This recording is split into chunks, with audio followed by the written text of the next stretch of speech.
살롬, 하나님의 사랑과 은혜가 여러분의 삶에 가득하기를 기도합니다. 우리 삶의 여정에서 한 걸음 더 깊은 진리를 탐구하는 귀한 시간에 오신 것을 환영합니다.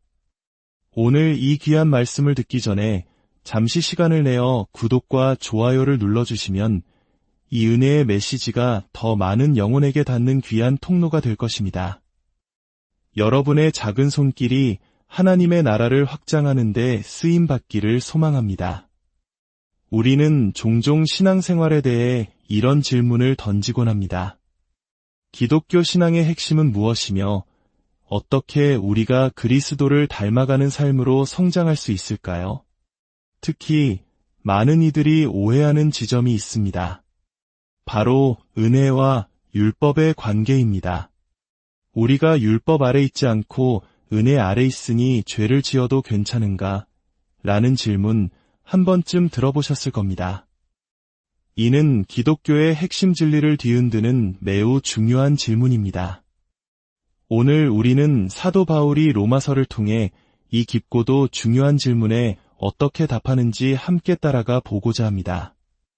로마서 7장 1절에서 6절 말씀을 중심으로 율법으로부터의 자유가 우리를 방종으로 이끌지 않고 오히려 진정한 사랑과 섬김의 삶으로 인도하는지 그 신비로운 원리를 발견하게 될 것입니다. 바울은 로마서 6장 14절과 15절에서 충격적인 선언을 합니다. 제가 너희를 주장하지 못하리니 이는 너희가 율법 아래에 있지 아니하고 은혜 아래에 있음이라. 그리고 곧바로 그런즉 어찌하리요? 우리가 율법 아래에 있지 아니하고 은혜 아래에 있으니 죄를 지으리요? 그럴 수 없느니라 라고 반문합니다. 생각해 보십시오. 우리를 통제하던 규칙, 즉 율법이 사라졌다면 인간의 본성상 무법천지가 되는 것이 당연하지 않을까요? 왜 우리는 방종과 무질서의 삶이 아니라 오히려 사랑과 헌신의 삶을 살게 되는 것일까요? 지진으로 고통받는 이웃을 위해 기꺼이 자신의 것을 내어주고 곤경에 처한 사람들을 위해 달려가는 그 사랑의 동력은 대체 어디서 나오는 것일까요? 바울은 이 질문에 대한 답을 로마서 7장, 특히 4절과 6절에서 명확하게 제시합니다. 그리고 그 답의 핵심에는 우리의 상상을 뛰어넘는 놀라운 변화가 자리하고 있습니다. 먼저 4절 말씀을 보겠습니다.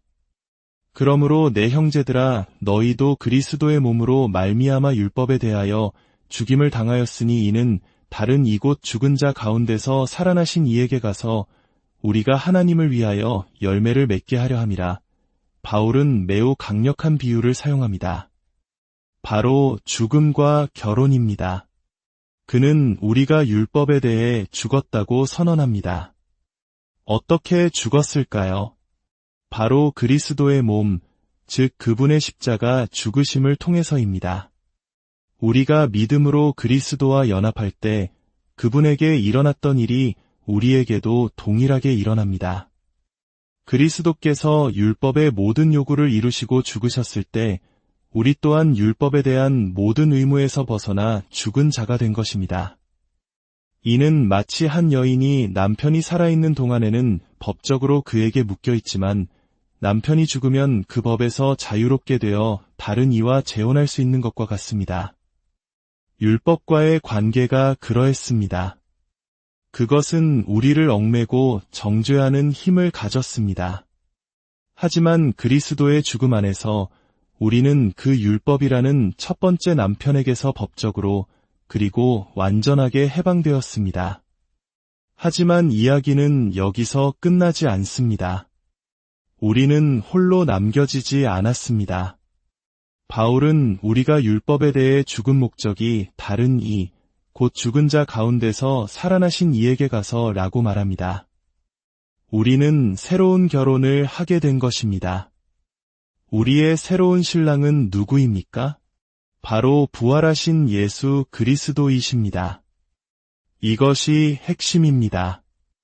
우리는 차가운 돌판에 새겨진 규칙들의 목록과 결혼한 것이 아닙니다. 해야 할 일과 하지 말아야 할 일들의 목록과 결혼한 것이 아닙니다. 우리는 살아계신 인격, 우리를 온전히 이해하시고 모든 것을 공급하시며 영원히 만족을 주시는 분과 결혼했습니다.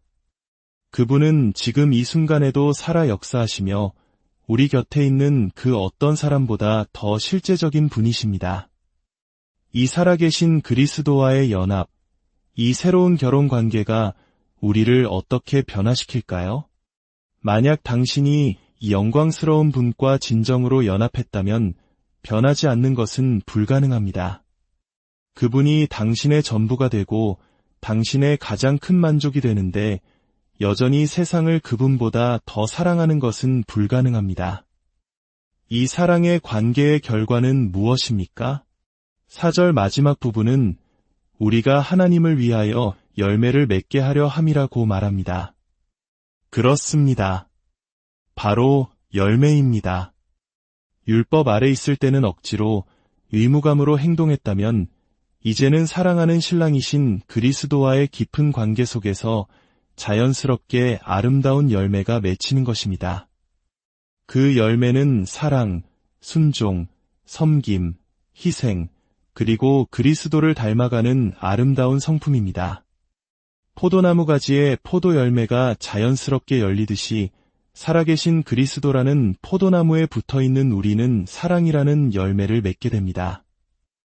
이것이 바로 우리가 율법에서 자유로워졌음에도 불구하고 무법한 자가 되지 않는 첫 번째 이유입니다. 우리는 규칙의 종이 아니라 사랑의 신부가 되었기 때문입니다. 이제 바울은 6절에서 이 진리를 다른 각도에서 다시 설명합니다. 이제는 우리가 얽매였던 것에 대하여 죽었으므로 율법에서 벗어났으니 이러므로 우리가 영의 새로운 것으로 섬길 것이요 율법 조문이 묵은 것으로 아니할지니라. 4절이 결혼이라는 관계적 비유를 사용했다면 6절은 섬김의 방식에 대한 비유를 사용합니다. 우리는 율법에서 벗어나 이제 섬기는 자가 되었습니다. 그런데 그 섬김의 방식이 완전히 달라졌습니다.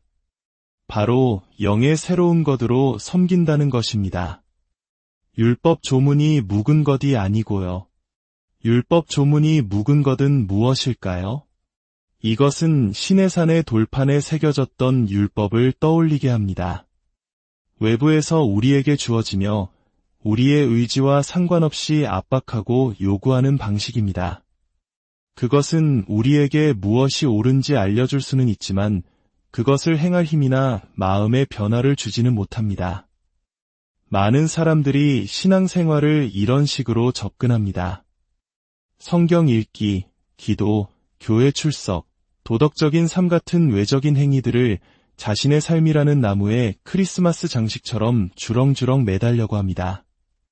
하지만 그것은 생명이 없는 장식일 뿐 나무 자체에서 열린 열매가 아닙니다. 반면에 영의 새로운 것은 무엇입니까? 이것은 완전히 새로운 차원의 이야기입니다. 이것은 우리 안에서 일어나는 초자연적인 변화입니다. 바로 성령의 역사입니다.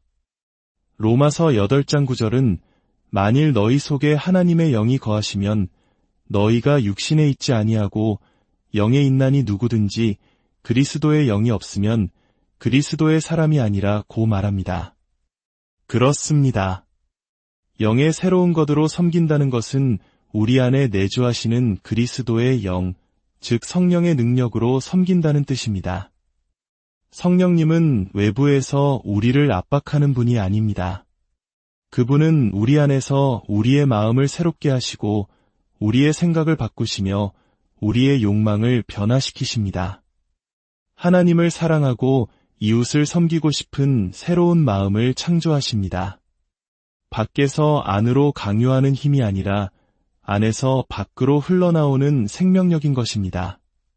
결국 4절에서 말한 부활하신 그리스도와 결혼하는 것과 6절에서 말한 영의 새로운 것으로 섬기는 것은 동전의 양면과 같습니다. 우리가 그리스도와 연합할 때 그분의 영이신 성령께서 우리 안에 오셔서 우리를 새로운 피조물로 만드십니다. 이 새로운 생명은 우리를 사랑과 섬김의 삶으로 자연스럽게 이끌어갑니다. 그러므로 믿음으로 의롭다 함을 받은 성도 여러분, 당신은 누구입니까?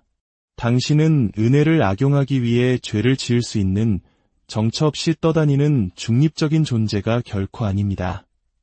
당신은 믿음으로 그리스도와 연합하였고 그분과 결혼한 사람입니다.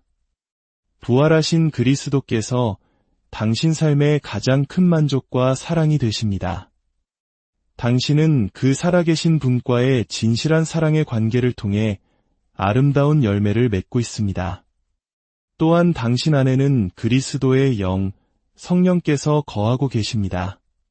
성령님은 결코 중립적이거나 수동적이지 않으십니다.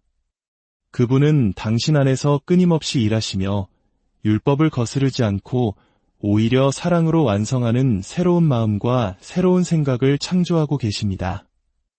이것이 바로 우리가 더 이상 죄 가운데 거하지 않는 이유이며 죄가 우리를 다스리지 못하는 이유입니다. 우리는 율법 아래 있지 않고 우리를 변화시키는 살아있는 능력인 은혜 아래 있기 때문입니다. 혹시 아직 이 놀라운 사랑과 자유를 경험하지 못한 분이 계시다면 하나님께서는 오늘 이 말씀을 통해 당신을 부르고 계십니다. 어떻게 이 거대한 은혜의 세계로 들어올 수 있을까요? 그 길은 복잡하지 않습니다.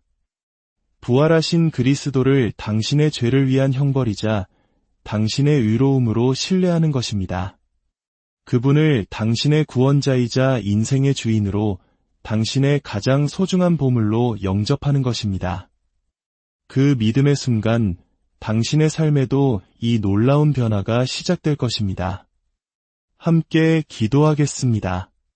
사랑의 하나님 아버지, 오늘 말씀을 통해 율법에서 벗어난 자유가 방종이 아니라 살아계신 그리스도와의 연합이며 성령 안에서의 새로운 삶임을 깨닫게 하시니 감사합니다.